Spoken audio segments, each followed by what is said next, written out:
from StudentAdvisor.com and MOOCadvisor.com. I am so excited to share this interview with you today. We have Kevin Werbach, who is the professor of gamification, the infamous, well, I don't want to say infamous, I want to say that in your recent article that you wrote for the Chronicle of Higher Ed, Kevin, you said, the life of a super professor. Since I started teaching massive open online courses, I've been called internet royalty by the Financial Times. So welcome and thank you for joining us today. Oh, thank you. And let me be clear, I was being somewhat ironic in that Yes. opening to the piece. The piece is actually taking issue with the way we kind of worship some of the big MOOC professors as rock stars. Absolutely. No, you are correct. I put that in there because I thought it must have been pretty fascinating or wild to be on Marketplace and have somebody tell you you have great skin. Yes. No, I believe me, I have had an extraordinary experience teaching the MOOC, and I think it's been really valuable, and I appreciate all the attention. But in terms of the conversation about education, I think it's important to keep the focus on the students and the learning, as opposed to what we think is the great performance by the professor. Excellent. So let's start at the very beginning, and then we'll talk a little bit about the MOOC that's coming up and your new book. So you were an attorney and teaching at the business school at Wharton at the University of Pennsylvania. How do you go from that into becoming one of the leading voices in gamification? So as you say, I have a law degree. I'm in the legal studies department at the Wharton School, and some of the work I do is traditional law and policy work. I study internet policy, telecommunications policy, and so forth. But I've always followed technology developments that affect business. How do major trends in the connected world affect daily life and work? And so that's always been a part of my activity, and it's fed into the work that I do. I got really interested in video games several years ago, not just as a player, although I do play some games, but I was amazed by the variety and the level of sophistication that I was seeing emerging out of digital games. And when gamification came along a few years ago, and gamification, for those who aren't familiar, is basically using design techniques from games in a business context or some other non-game context.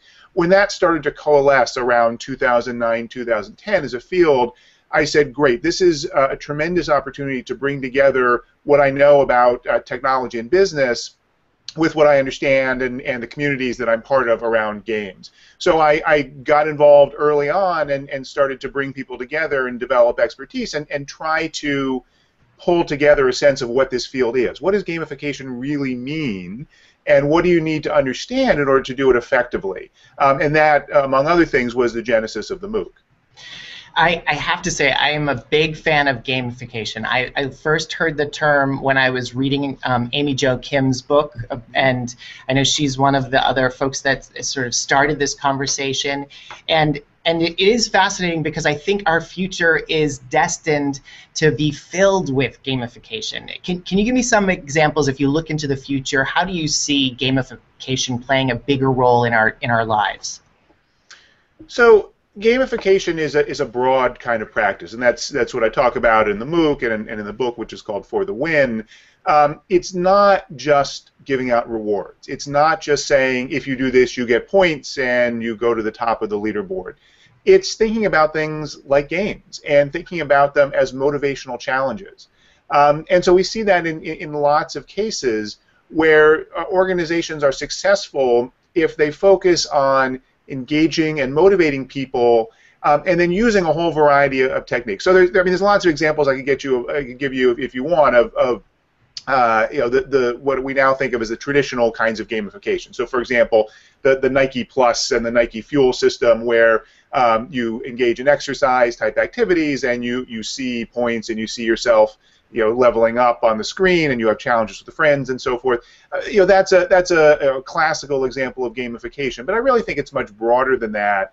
And the things that I think are interesting are organizations that really take to heart the notion that this is about thinking about things in a game-like, or we like to say a gameful way. Talk about it as game thinking in the subtitle of the book, more than just rewards and points. Okay. That makes absolute sense, and I know that that's why you've created the course, to go into more detail, and the book for the win as well. So we at StudentAdvisor have MOOCadvisor.com, which is basically what we consider a resource for people to find MOOCs and to read about them, so they can figure out what's the best one to take. What would be some of your advice for folks that are interested in taking a MOOC? You know, what should they look for? What should they be thinking about in their choosing, or as they choose the best MOOC for them? They should take my MOOC. For sure. No, I'm joking. I hope they'll check it out. It's running again starting January 27th on Coursera, and it's just called Gamification. I think it's really important for people to ask themselves why they want to take a MOOC. MOOCs are tremendously exciting, and I feel very positively about the potential of MOOCs. But the conversation often tends to assume that MOOCs have a particular purpose. Some people take MOOCs and find them valuable as a substitute for taking a traditional course. Some of them find them valuable as a complement to taking a traditional course.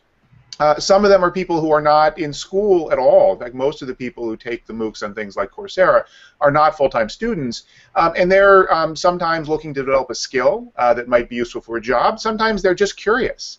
In my case, gamification is a subject that is generally not taught in traditional universities. The class that I offered at Wharton starting 2 years ago was, as far as I know, the first gamification course anywhere. And still, you can be in an extraordinary university and be interested in this subject area. There are thousands of companies and educational institutions and government agencies that are using gamification. So let's say you, either just because you're interested or this is relevant to your career and your business, you want to study gamification, you can't, except on the MOOC and a few other places. So I think the first question is, what am I looking for? And there could be multiple answers. It might be, I want to learn Python programming, but I also really would love to just learn something about modern poetry. I have a colleague named Al Filreis at Penn who runs a wonderful poetry class. No one's doing that to get a job. And most of them are not doing it to fulfill a requirement as an English major. They're doing it because they love poetry. Right. And they never really before had the opportunity to be involved in that kind of course. So ask yourself that question and then look at courses that relate to what your answer is. So I think what I'm hearing is you think about what your passion is, and you find a course that might stimulate you for additional learning or just for further education, and hopefully that syncs up to gamification, but if not, it's the poetry or it's the Python learning, and the range of MOOCs have just continued to grow.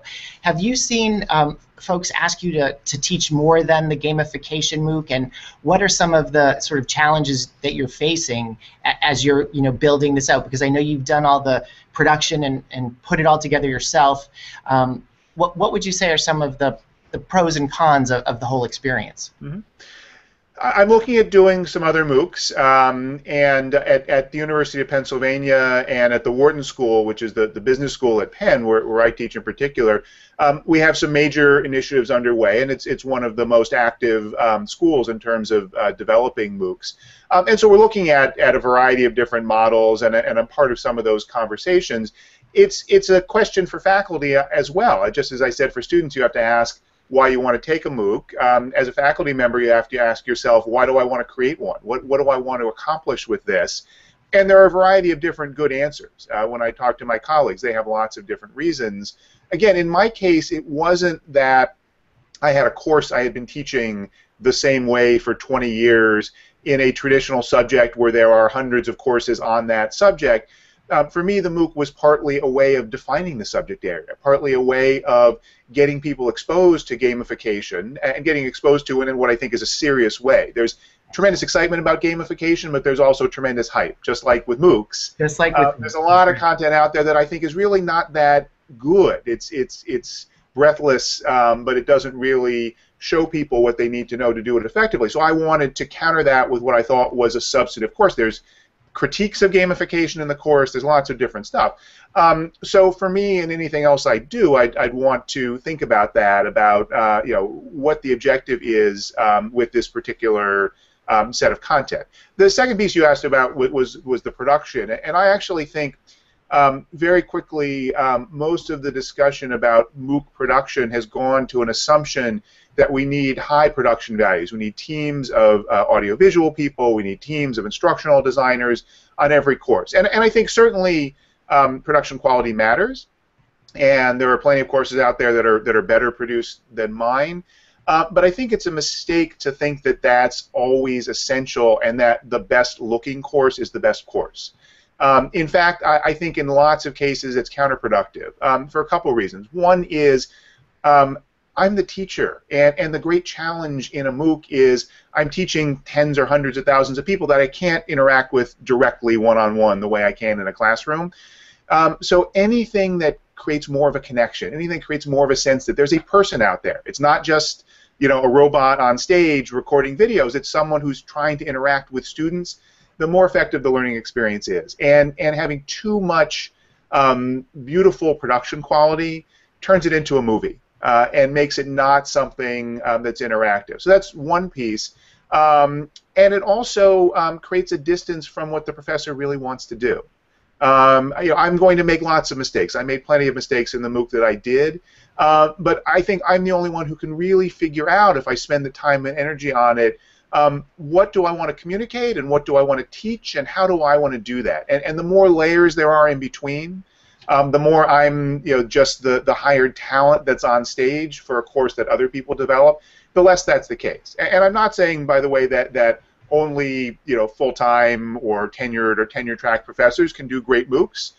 There are plenty of great MOOCs that are being done by people who are adjuncts or who are instructional designers and so forth. I just think that and I'm also not saying that a team can't help do it effectively.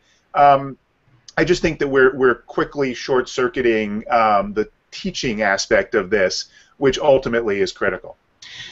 Yes, and actually, to go back to the article that you wrote for the Chronicle of Higher Ed, I thought that was some of the real wisdom that you brought to the piece, that it is beyond just this production, and it's not about the rock star celebrityhood, although that's good, but it's about how are you the most effective teacher, and how are you interacting with these students, and very often, as you said, there are hundreds of thousands of them. One of the things that, you know, you're definitely one of the more popular gamification, and you as a professor is one of the more popular professors and teachers in the course. And on MOOCadvisor, we had a review that came in yesterday, and I just want to share it with you. It said, and this is someone who had taken your MOOC and said, the best MOOC I have ever experienced. Professor Werbach is an excellent instructor. The information is valuable and the examples are understandable. I feel like I learned more from this class than all other classes I've tried. I did not finish the class, but only because that was not my goal. I completed my goal of learning what gamification is and what it is not. The only assignment I did not do was the final paper because the subject did not interest me, but overall the concepts and ideas were very helpful, and I would take it again if I had the time, which speaks to your success as a teacher. But why would you say your MOOCs have been so successful, and the new MOOC of gamification, which is starting on Coursera on January 27th, what would you say makes it so successful and able to connect with all these students around the world? So first of all, that's tremendously kind of that student, and I obviously I love reading things like that, but I also love hearing from people who have constructive feedback in the other direction. One thing is, we always have to keep in mind that when you teach a MOOC, there's thousands and thousands of perspectives, and so we're not going to hear all of them. And so it's hard to know success or failure level just based on the feedback that we get, because you don't know what the people who aren't commenting are feeling. That being said, I feel really good about the course that I teach, and there's lots of things that I could do better and things that I've learned over time. But I feel like I feel comfortable that it was a successful experience. And again, I'm not the one to answer that question. The students are, but I'm glad when I hear people saying that. This is all an experiment, and we're all learning on the fly. And I was one of the first wave of MOOCs that was on Coursera. The first session of gamification started in August 2012. We announced it with Coursera's launch in April of 2012. Back then, people were skeptical that MOOCs were useful for anything outside of science, technology, engineering, math. The idea that you could do a MOOC in a social science or humanities field was questionable. I thought, well, that's crazy. You can teach anything effectively on this platform, but you need to think about how to do it well.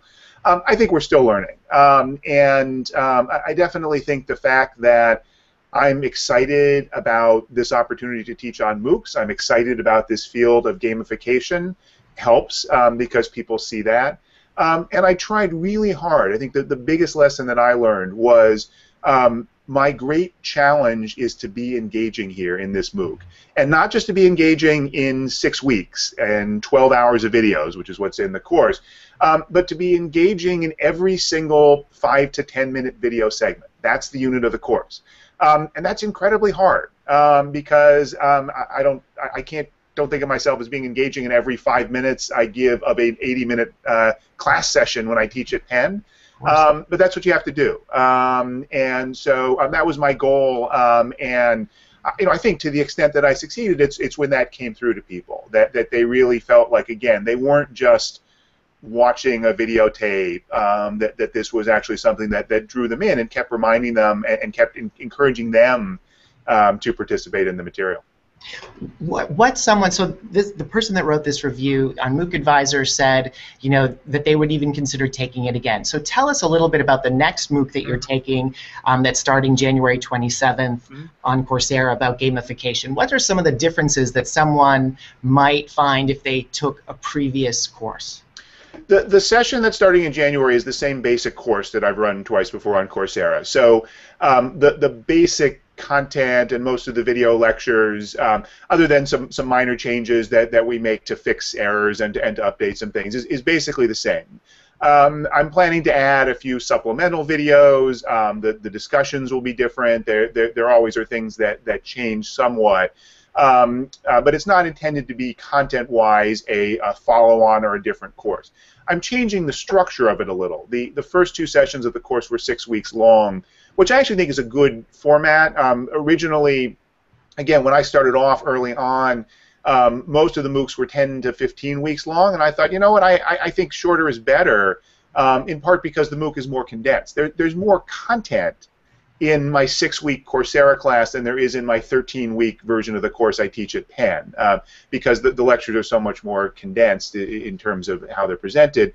But that being said, in some ways it was too tight. In some ways it was really great that it was so short. In some ways there wasn't room in terms of people both letting the material sink in and also for the assessment. So there are multiple choice quizzes and there are these peer-reviewed assignments that the reviewer mentioned, where I give people a real-world project and have them gamify it. I felt a little bit too condensed in terms of that process, and I wanted to have a little bit more room to sort of walk people through the process of the course. So again, it's an experiment. I restructured the course a little bit. This one will be 10 weeks long, and we'll see. I think there'll be pluses and minuses of doing it that way. But that's probably going to be the biggest fundamental change in the version that runs in January. We're also looking at somewhere down the road a follow-on course that would go into more detail about more direct practical applications of gamification, but there's nothing that's been nailed down for that yet. Okay. Now, I know there was an article in the Boston Globe this past weekend where it talked about the fame that has come around for some of the celebrity professors, and one of the professors mentioned that they had a fan show up during their office hours. Has that ever happened to you? That someone has showed up for my office hours? That doesn't really happen all that much. But the article. No, I know. I'm kidding. Okay. I wish more students would come to my office hours, frankly, when I went my regular classes. But no, that hasn't happened. And look, as I said at the beginning, I've been fortunate in that I've gotten some coverage. There's been some awareness. In my case, again, I'm hopeful it's not just awareness of me and the course, but awareness of the field and what I think is the potential of this field of gamification. Again, that's also why I wrote the book about it, which is not a required textbook or anything for the course, but it gives people an opportunity to find out more. So again, I'm not, people have sort of needled me a little bit after that Chronicle piece of saying, come on, enjoy the attention, and absolutely I do. Of course. It's wonderful, but again, I think that's not ultimately the point. True. Okay, so we do have a couple questions from the audience, and we just saw one that said, what's the future of paper books in this wind of ebooks? And I know that's not necessarily directly into your field, but I thought since MOOCs are such a fascinating, new, disruptive way in higher education, you've embraced that. You're definitely, gamification is also cutting edge. So what do you think of that question? Where are the future of books heading? It's a good question, and so my book is digital first. Wharton has something now called Wharton Digital Press, which I decided to use for my book, which is the book. If you want to get it in hard copy and paperback, you go to Amazon.com or BarnesandNoble.com, any of the major online bookstores. Order it. They will print it on demand, so you will get a paperback book in the mail. But actually, that copy is created just for you in real time, so they don't have to have inventory. Or you can get it in ebook on all the usual different ebook formats, from them or Apple or anyone else. So I think that's a really interesting model, and I think something we'll see a lot more. I think I would answer it for books the same way as I think about education, which is I'm increasingly saying that all learning, especially in higher education, is going to be blended learning. People talk about in-person classes, they talk about online courses that are purely online, and there's this thing called blended learning, which is some of both. And increasingly, I think everything's going to be in the middle, which is to say it will be odd for someone like me to teach an in-person course that doesn't have an online component. And it will be odd for an in-person course, a successful class like a MOOC, to not have something that is about what we do in the classroom, which doesn't necessarily mean people getting together in a physical location for study groups or projects, although I think we'll see a lot more of that around the world, but something that serves that purpose, that connects people together in a real interactive peer-to-peer, student-to-student way, that does some of the same things that having people in a room does in a classroom. So I think there's going to be much more coming to the middle. I think the same thing with books. There is something wonderful about a printed book that you don't get reading it on a Kindle or an iPad. I hope that will not go away. I fear, as a matter of business model, that it largely will. But I think increasingly what's not going to be an option, except for sort of very limited edition things, is a book that doesn't have a digital component or a digital instantiation. I don't think all books will just be digital in the same way. But I think the idea that that's not a means of consuming that and interacting with that content is increasingly going to be a rarity. Wonderful. Thank you. Thank you for answering that question. I appreciate it. And I know we're tight for time, so I appreciate you taking the time to join us and to share a little bit about what your gamification MOOC is all about in this upcoming MOOC that you're teaching in January on Coursera. Is there anything else that you want us to walk away from listening to you today and have and sort of hold on to as we go through our lives moving forward? Oh, this is an exciting time, and it really is important to constantly pinch ourselves and realize everyone is trying to figure this out. I get lots of questions of people saying, what's Coursera's business model, or aren't MOOCs going to lead to all universities shutting down, or isn't all of this? There's a lot that we know. There's a ton that we don't, and there's a ton of things that are changing. And if you look around, you see that. And so I think ultimately it's going to be this process of all of us that are in the production side of this figuring out different pathways, and everyone else on the other side who's in the interaction and learning and consumption side of it, as well as companies like yours that are somewhere in the middle, figuring out a variety of different workable pathways. I don't think there's just going to be one by any means. So that to me is the most important thing overall. And again, it's just for me, it's been a tremendous amount of fun and tremendously rewarding. That's wonderful, and it is an exciting time. I agree with you, and I think it's very thrilling to see where this goes. And I do appreciate you taking time out of your very busy schedule to speak with us and to talk about your new MOOC on gamification that's coming out January 27th on StudentAdvisor, and your new book, For the Win. And we look forward to reading more and more reviews of the gamification course and any other courses that you teach in the future on MOOCadvisor.com. So thank you, Kevin. It's been a pleasure speaking with you. Terrific. Thanks so much for having me. All righty.